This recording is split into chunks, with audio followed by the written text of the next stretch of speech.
মাটির হাঁড়িতে আমি নদীর মাছ রান্না করব, সেই জন্য আমি পেঁয়াজ কেটে নিয়েছি চারটে, দুটো কাঁচা লঙ্কা দিয়েছি, 8 চামচ মতন হলুদ গুঁড়ো দিয়েছি, আর এই দেখো আমি দিলাম 1 চামচ মতন জিরে গুঁড়ো, আর আমি ওতে পরিমাণ মতন দিয়ে দেবো সর্ষের তেল।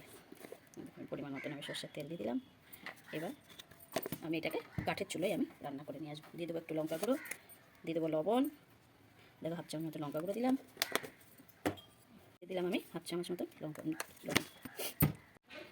কাঠের চুলোতে আমি দেখো হাঁড়ি চাপাবো, মাটির হাঁড়িতে মাছ রান্না করবো আজকে।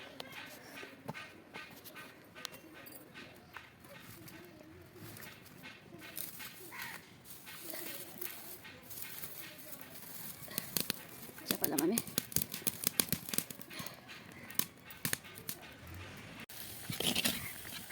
পেঁয়াজটা রান্নাটা হয়ে গেছে, আমি এবার জল দিয়ে দেবো, আর আমি মাছটার মধ্যে দিয়ে দেবো। দিয়ে দিলাম জল, মাছটা আমি দিয়ে দেবো।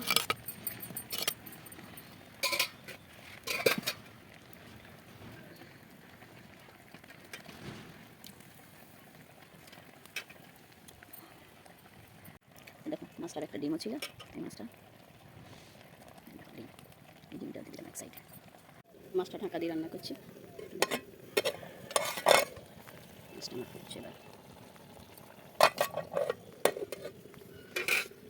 আমার মাছ রান্না হয়ে গেল, একদম কমপ্লিট। এই দেখো আমার মাছ রান্না হয়ে গেছে, আমি এবার মাছ রান্না নামিয়ে নেবো। মাছ রান্না কেমন হলো সবাই দেখো, কমেন্ট বক্সে সবাই লিখবে, শেয়ার আর ফলো করতে ভুলবেন না।